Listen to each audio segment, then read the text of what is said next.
Baik, Assalamualaikum warahmatullahi wabarakatuh. Perkenalkan, nama saya Alfikri Khairun, mahasiswa dari UIN Sultan Syarif Hasanuddin Riau, jurusan Hukum Tata Negara.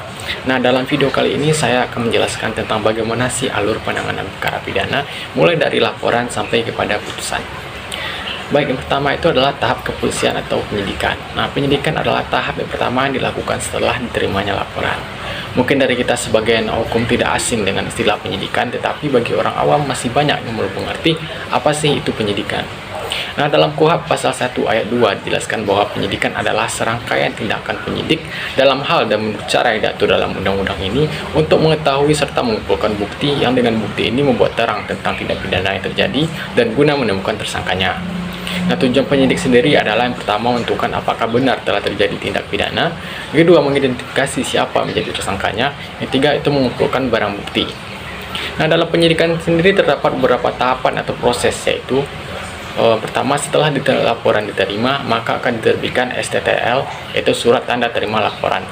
Yang kedua, setelah itu masuk ke tahap penyelidikan untuk memastikan apakah alat bukti cukup atau tidak. Nah, jika alat bukti cukup, maka selanjutnya akan dilakukan penetapan tersangka. Jika seorang tersangka telah ditetapkan, maka akan dilakukan penangkapan atau penahanan. Hal ini dilakukan untuk mencegah tersangka melarikan diri atau mencoba menghilangkan barang bukti. Nah, untuk lama masa penahanan selama penyidikan yaitu selama 20 hari dan dapat diperpanjang 20 hari berikutnya berdasarkan persetujuan Ketua Pengadilan Negeri. Yang kelima yaitu penggeledahan dan penyitaan yang bertujuan untuk mengumpulkan alat bukti yang relevan serta penyitaan guna proses peradilan. Yang keenam yaitu pemeriksaan saksi dan tersangka. Dalam hal ini bertujuan untuk menggali informasi lebih terkait perkara yang ditangani serta menggali kebenaran lebih dalam, yang mana hasil pemeriksaan saksi dan tersangka ini akan dijadikan BAP. Yang terakhir yaitu setelah beberapa proses sebelumnya, maka selanjutnya dilakukan penyusunan berkas perkara yang berisi hasil penyidikan, bukti-bukti, keterangan saksi dan tersangka. Yang mana berkas inilah yang akan diserahkan kepada jaksa penuntut umum yang akan dinilai oleh JPU apakah layak dan sudah lengkap, yaitu P21 atau perlu dilengkapi lagi P19. Nah, dalam proses penyidikan ini terdapat tersangka mempunyai hak yang harus dilindungi. Yang pertama adalah hak dilindungi, hak didampingi pengacara. Kedua, hak untuk tidak dipaksa untuk memberi keterangan. Ketiga, hak bebas dari penyiksaan dan tindakan tidak manusiawi. Terakhir itu hak untuk mengetahui alasan terhadap penangkapan dan penahanan. Nah, masuk ke tahapan selanjutnya, tahapan kejaksaan. Nah, apa itu jaksa? Dalam KUHP pasal 1 ayat 6 huruf A, jaksa adalah pejabat yang diberi wewenang oleh undang-undang untuk bertindak sebagai penuntut umum serta melaksanakan putusan pengadilan yang telah memperoleh kekuatan hukum tetap.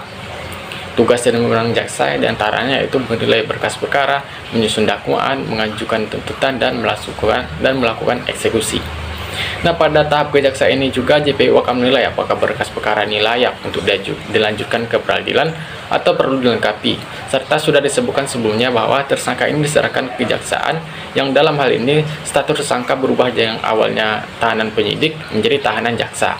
Nah, lama masa penahanan oleh jaksa ini selama 20 hari dimulai setelah berkas dinyatakan lengkap P21 dan tersangka sudah diserahkan ke kejaksaan, dan dapat dilakukan perpanjangan penahanan sebanyak 2 kali yang masing-masingnya sebanyak 20 hari.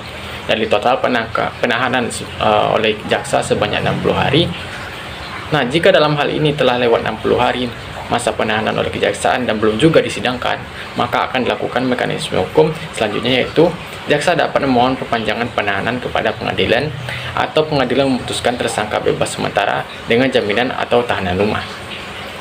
Nah, tahapan selanjutnya itu penyusunan dakwaan. Nah, setelah berkas perkara diperiksa, maka jaksa akan menyusun surat dakwaan yang berisi tuduhan terhadap terdakwa serta rincian tindakan pidana yang dilakukannya, yang akan menjadi dasar bagi majelis hakim untuk memutuskan apakah si terdakwa bersalah atau tidak. Surat dakwaan itu harus jelas dan tidak boleh kabur agar tidak merugikan hak-hak terdakwa. Nah, setelah berkas dakwaan siap, maka akan dilanjutkan penuntutan di pengadilan, yang mana jaksa berperan atas nama negara. Nah, masuk ke tahap terakhir yaitu tahap pengadilan. Nah, dalam tahap pengadilan ini akan dibuktikan apakah terdakwa bersalah atau tidak. Nah, pada tahap pengadilan ini terdapat beberapa tahapan atau rangkaian sidang, yaitu pertama pemeriksaan identitas, pembacaan dakwaan, eksepsi, pembacaan putusan selah, pembuktian, itu pemeriksaan saksi, tersangka dan alat bukti lainnya, pembacaan tuntutan oleh jaksa penuntut umum, pledoi, replik dan duplik, musyawarah hakim, yang terakhir adalah putusan. Nah, mungkin demikianlah video kali ini. Terima kasih telah menyaksikan dan semoga dapat memberikan manfaat dan pemahaman yang jelas. Jika ada kesalahan, saya mohon maaf. Terima kasih atas perhatiannya. Wassalamualaikum warahmatullahi wabarakatuh.